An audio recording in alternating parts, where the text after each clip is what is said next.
Welcome to our all recovery meeting. My name is Karen and I'm one of your capital recovery coaches.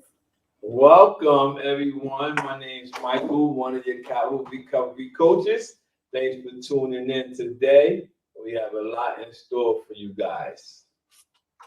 All right, so just a quick announcement. Row is going to be out for September.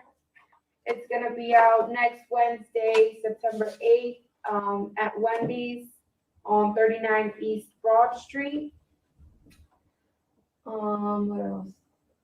Oh, we're having the race for recovery event. Oh, yeah, we need to put that up there. I've got to get the flyer and put it on the screen. We're having a race recovery event this Saturday at the MJ Motorsports Park in Millville. Yes.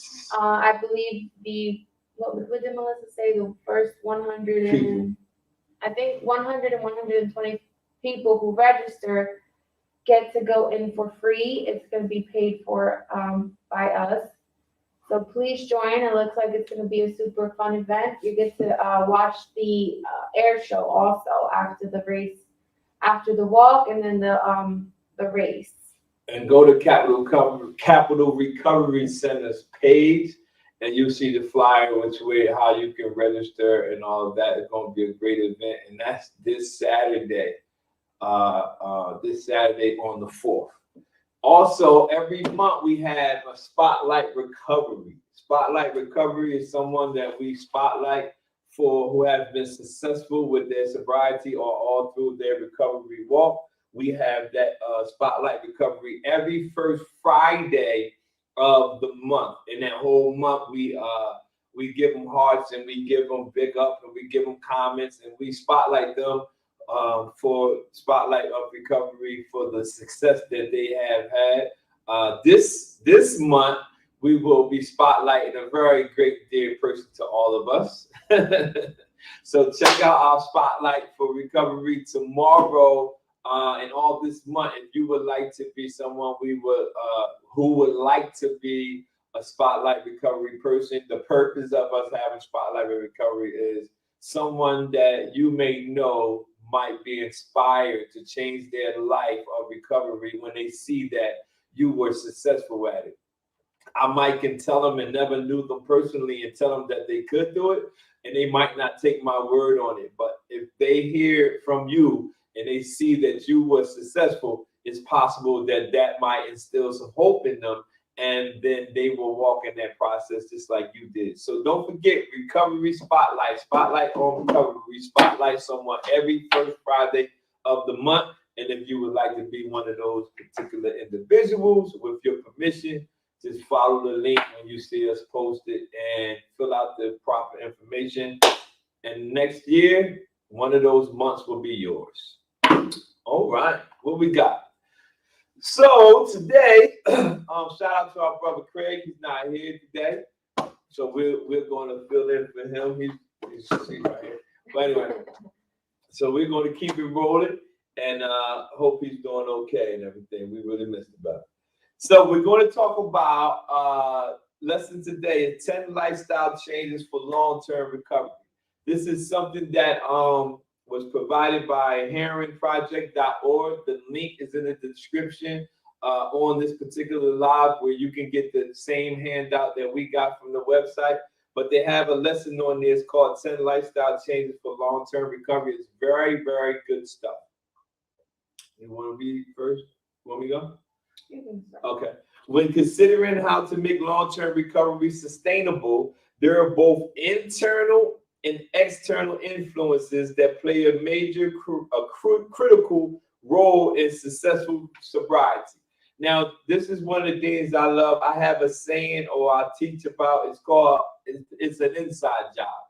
And everybody used to ask me about certain success that I had in my recovery walk or in my life in general. And I always tell them that it's an inside job. What I mean by that is, once I started working on things internally, it changed all of my things on the exterior.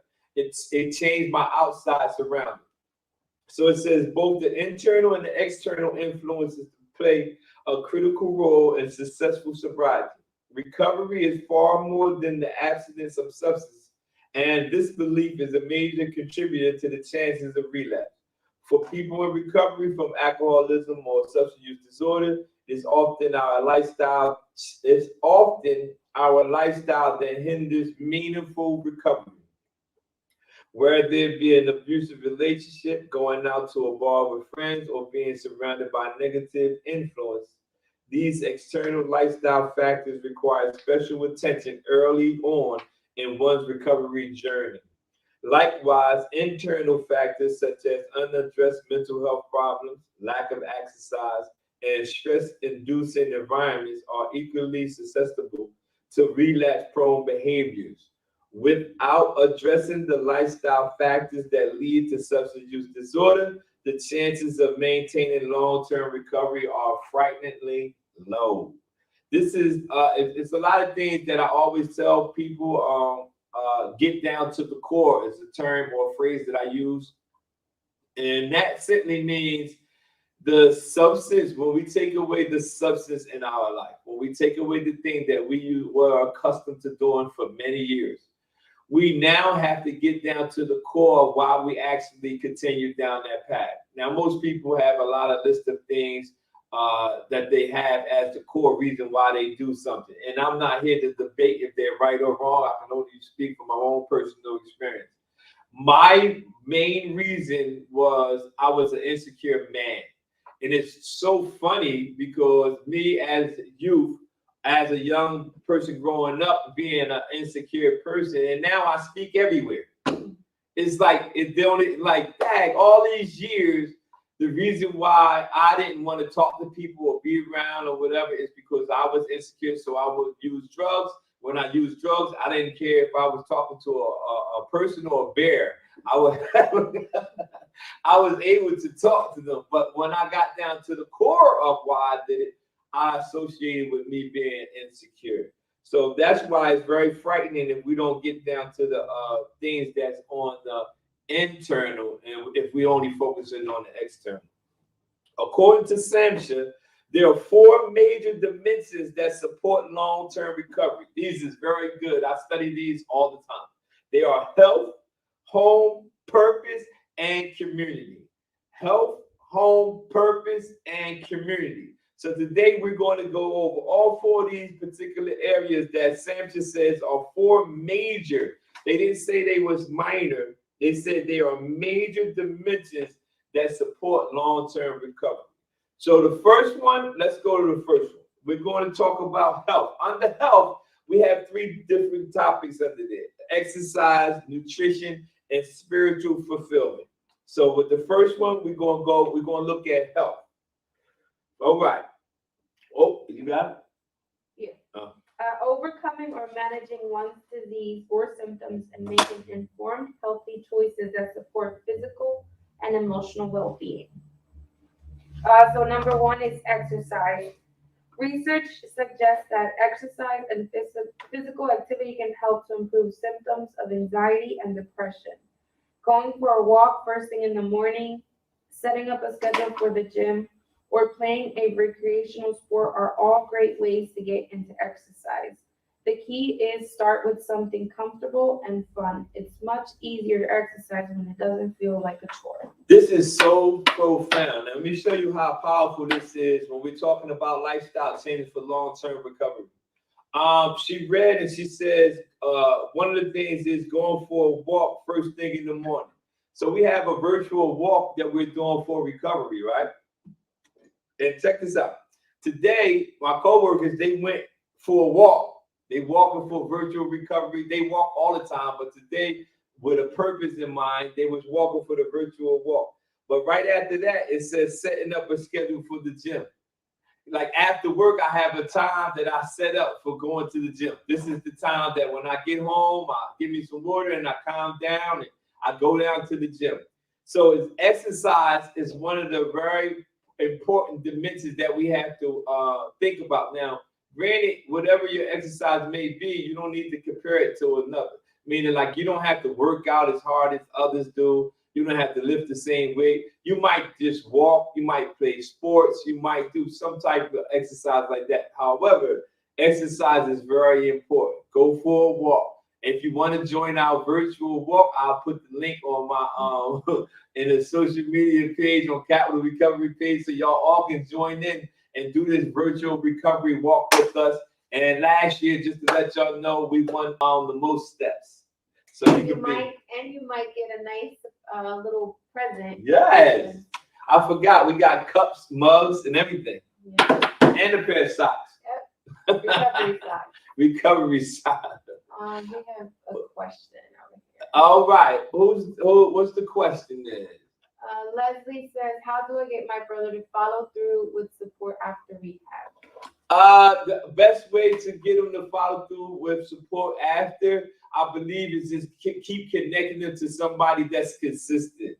Even though if he's not sure of if the person that you're connecting them to has to be somebody that's consistent. Like, you can connect them to Capital Recovery Center, the recovery coaches, and we reach out to the recoveries and the people that we mentor daily. We always checking up on them. I often get some of my guys that I'm able to help. They say, "Man, you always calling me," because I'm trying to get them motivated and following through, like the question you're asking. But the initial thing you need to do, if possible, is connect them to recovery coaches, or you can get our number on the screen. We'll put the number on the screen for you and have them call us, and then we can connect with them. And we let them know when we're doing this meeting. We let them know when we're doing all type of events. If he's not in our area, we'll find some type of recovery support in his area. But we got to first connect with them, if you understand what I mean. What's up, Mr. Dave? Is that Mr. Dave? Oh man, that's one of my. What's up, buddy? Dave Green, man, good guy, man. We was just talking about you not too long ago. My prayers is with you for anything that you might be going through, man. And I'm so proud of you. I'm glad that you are out there doing what you're supposed to be doing in your recovery walk, man. I appreciate that, man. Keep up the good work, man. All right, what was that? Exercise. No, the next thing, the next one is nutrition. The next one, we're still talking about health. This is one of the 4 dimensions that Samson said is very vital to support long-term recovery. We're talking about nutrition. Along with exercise, maintaining a healthy diet, everybody that takes discipline, can do wonders for one's overall well-being. Consuming the right amount of nutrition can boost energy, help provide a clear mind, and much more. Additionally, decreasing food high in sugar can help with avoiding mood swings and increase energy throughout the day. I just did, or I'm currently in something I challenged myself to do. Is a 20-day 4 bodies cleanse where I haven't had no bread, no meat. I had like slices of meat on salads or little pieces of meat on salads. But other than that, no sodas, no nothing. I like the discipline of changing my diets whenever I feel sluggish. I say, well, I got to change my diet. That's my nutrition part. You need exercise and nutrition when you're in the process of not just recovery. This is not recovery. This is everybody. So we're talking about health. We talk about exercise. You need to have a proper nutrition. They have apps out there now that you can get, and you put all your information in, and it'll let you know what things are really good for you, what things you should stay away from, all that stuff. You have a lot of things out there. And also, what we got? Spiritual Fulfillment. Oh, wow. Whether it be prayer, meditation, yoga, etc., making time for our spiritual fulfillment is critical in recovery. Again, reason why I love this paper is because not only do I enjoy the information that they provided, but I actually do it. So when I get up in the morning, every day I get up between 5 o'clock, 5 to 5:30, sometimes earlier. I get up and I do some prayer, some meditation. I do some build my spiritual foundation. I read some Bible. Then I start building on my own personal obligations that I have. But that just takes dedication and anything. What we got here? He lives in Florida. He lives okay.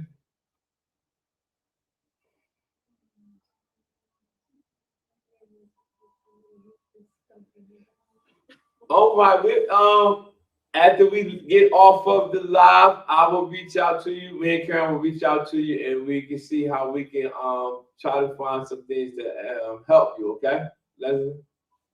So one of the things I was talking about, whether in prayer or meditation, making time for our spiritual fulfillment is critical in recovery. While diet and exercise address our physical health, spiritual health is equally important. It's very important. Those things are not just something that you can glaze over. Being able to take a look within ourselves, that is so, that is one of my, no matter who I'm talking to, I always try to direct them to look within themselves because I believe that everything we need to be successful is already in us. Okay, let's see. Being able to look within ourselves, register our emotions, process how we will be are feeling is vital to understanding thoughts, actions that lead to substance use. Through spiritual fulfillment correlates with mental health. It is important to note that cases of mental health should be addressed by a doctor of a licensed professional.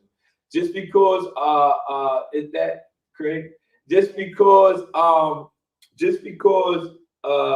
someone has a mental illness, I have to let individuals know whenever you talk to someone and you talk about something that's mental, we always associate, I ain't crazy. Listen, it does not, mental does not always mean that an individual is crazy. But if you get any help with your any mental concerns, make sure you go to a licensed physician. Make sure you go to somebody that's licensed and educated in that field. I'm not a mental doctor. I'm not telling you, but I will direct you to someone who has paid their dues and went to school for it and to give you a better understanding of it. That's right, the holistic approach. That sounds great. We're talking about the overall person. So today we were just going over 10 lifestyle changes for long-term recovery. The first section was health, where we talk about exercise, nutrition, spiritual fulfillment. Exercise, nutrition, spiritual fulfillment. All of those together will help you in your process of recovery. I'm not telling you something that I read. I haven't read it in this paper, but I'm telling you something that I actually apply to my life every day of the week. All right, let's move down. So Leslie, you told Leslie how we're going to get with her, right? Yes. All right, she got it. Okay. Yeah, thank you. All right. Let's see. Next, we're gonna move to home. Woo, this is a good one. These are all good. You want to read this one? Having a stable and safe place to live. It encourages recovery. There's no place like home, right? Well, as much as we may hate to admit, sometimes home is not such a great place, especially if it is full of negative influences. When returning from a stay in rehab or detox center, it's easy to want to return to the comforts of a familiar place. However, if the home facilitates all the behaviors that we are trying to change, the likelihood of successful recovery will plummet in most cases. Sober living communities are often the best choice for someone early in recovery as they offer both a stable and safe place that encourages recovery. If you or a loved one has questions about sober living and or recovery centers and would like to know more about the process, please feel free to call us at 1-800-336-2448. Call us. That was good. So encouraging recovery, we're talking about having a stable home that encourages. If the home that you're at is not an encouraging environment, yes, I'm not going to just say leave the home, but find better ways to get yourself in this network where people will be encouraging. Let's see, what's the next one? Sober living communities. That's what stuck out to me.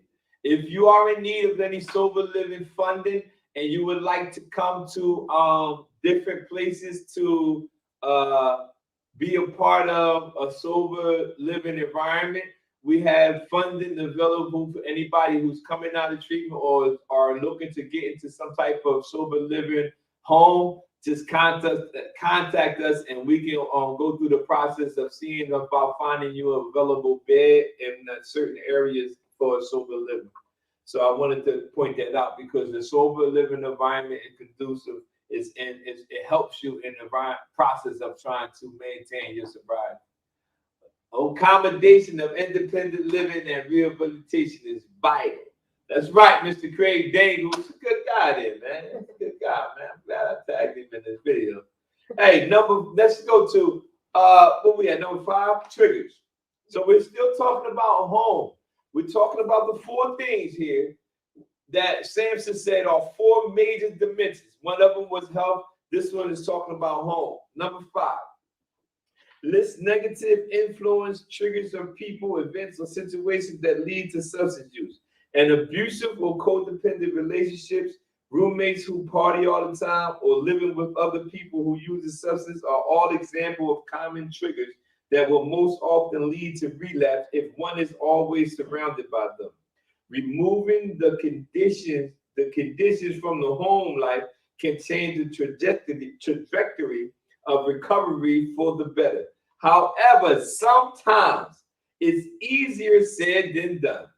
If removing the elements that trigger substance use is not possible, removing yourself from the environment is the best option. So when you're thinking about the home, you got to find places that encourages you, and you have to point out things that trigger you. If you can't remove the things that are triggering you at that particular environment, the best option is for you to relocate. I teach that all the time. Consider relocating. Once I relocated, I gave myself a better chance at my recovery sobriety. All right, next we're going down to purpose. We looking real good here, man.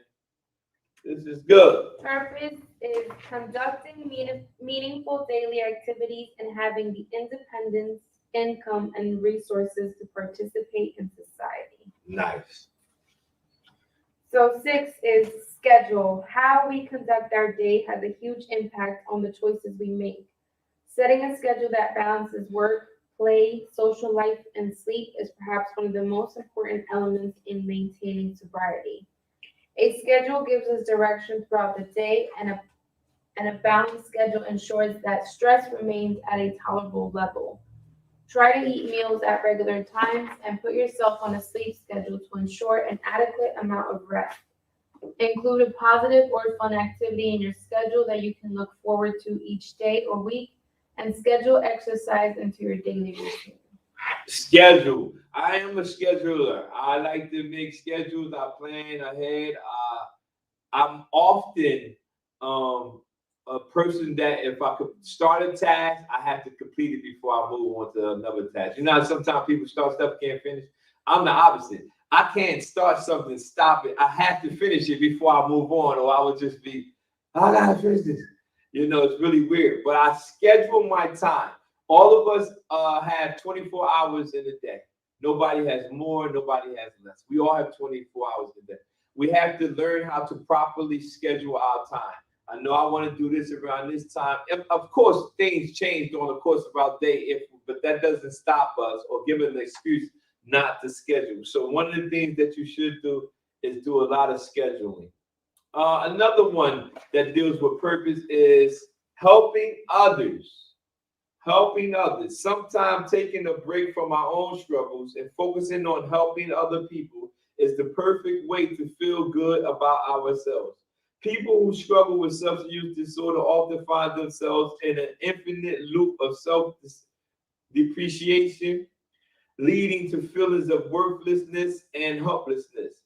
Getting involved in charity work, mowing a neighbor's lawn, you come on over, or becoming a sponsor are all great ways to combat these negative thoughts and give everyone a sense of purpose. I'm a purpose-driven individual. So helping others is another thing that you can use instead of having all the focus on yourself. Just like somebody was just mentioned on here, they was trying to help their brother. That's help. When somebody's trying to help somebody else, it gives us fulfillment when we use our lives to help other individuals.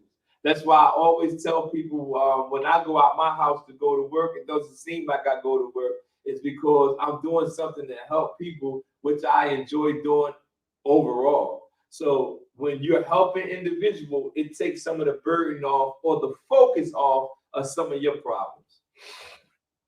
The next one is less stress job. Woo wee. One of the most common sources of stress in our society is the workplace. The stress that many jobs create can build up throughout the day, leading to people to turn to alcohol and or drugs to decompress. For people with substance use disorder, this can be a recipe for disaster. For those in early recovery, it is recommended to find a low stress job that permits time to focus on your sobriety. So if you go to a high stress job and they're not allowing you to walk in your recovery process, try to get a low stress job. If leaving the job or finding a new one is possible, many places offer leave for health related reasons, including addiction recovery. A lot of people don't know that, but if you go to the boss and you're having a substance use issue and you let them know you need to get help, that's a health reason. You need to tell them, listen, I love my job, but I need to go get some help. Be sure to speak with the human resource department or your boss to review your options. So if you have or if you're at work and you're watching this video and you have a substance use disorder, instead of losing the job that you probably like because you've probably been there for a long period of time, I recommend going to your superior and talk to them and say, listen, I have this particular issue. It's a substance use disorder and I would like to go get help for it. That's something that you can do and you can go get the help you need. All right, we're coming all around. What we got here? Our last one. The last one is community. Having relationships and social networks that provide support, friendship, love, and hope. Go to meetings. Recovery groups offer an incredibly helpful environment for people in recovery. Being surrounded by people with similar struggles and recovery goals is one of the best ways to develop relationships that offer support and friendship and gives newly recovering people with substance use disorder hope for their future. There are groups available no matter the substance use disorder, including Alcoholics Anonymous, Narcotics Anonymous, Nicotine Anonymous, and more. Whatever your drug of choice may be, there are people in these groups who understand the struggle of substance use disorder and are there to offer support in your journey. Nice. Go to meetings. You can attend our virtual meetings. We're here every Thursday at 1 p.m. and we're here Tuesday at 10 a.m. So you have to go to meetings. Find the meeting. I always tell people, find the meetings. You might go to a meeting and it rubs you the wrong way, for lack of a better term. Find another meeting. If that one rubs you the wrong way, find another meeting. Whatever. Don't think that one bad meeting speaks for all of them. That's why sometimes you might go to a situation that might not be right. That happens a lot. You might get in some relationships, they don't work. You go try another one. So the same thing with meetings, you know what I mean? So you have to go to meetings. Don't try to just exclude them. You really have to do that. Create an accountability network. Another one of the things I have a group of text with some men, and it's about 18 and 19 men. And they hold you accountable, man. You try to slide, say, nah, I didn't do. They say, no, we got the text right here. You did do it. So, you need the accountability partner or network. Recovery can sometimes feel like a burden, especially when it feels like you are alone on your journey. Creating a network of people that provide accountability can ease the sense of burden when you're fighting the substance use disorder together. Finding people in recovery with similar interests is a great way to facilitate accountability system that is like-minded and supportive in recovery and beyond. Having a game night or movie night with an accountability group creates a laid-back, no-pressure atmosphere to check in with each other and share how their day, week, or month has been. Additionally, getting a sponsor is another example of having accountability support while addressing the steps of recovery. These 10 lifestyle changes addresses each of the 4 dimensions of success and recovery and are a great start if you're looking for change to make in your everyday life. If you're early in recovery, try not to focus too much on changing everything at once. Try not to focus on changing everything at once, okay? We want you to change things little by little. All right, instead of focusing on a few things that you instead focus on a few things that you can change at a time. Not only will you feel better, you will be in the right path in your journey and long-term recovery. Remember, we want to tell you that all of these things is a process, is a journey. So don't try to get all of it mastered anywhere but backwards. Remember, don't try to master all of it. It will be something that you can eat little by little. And you got to remember these things are vital for you to sustain your recovery. All right. With that, we're going to tell you guys, don't forget to look at Spotlight Recovery. We're going to have tomorrow at 9 o'clock and all of Recovery on the Bills events we will be having. We see you guys later, 10 o'clock Tuesday. Thank y'all.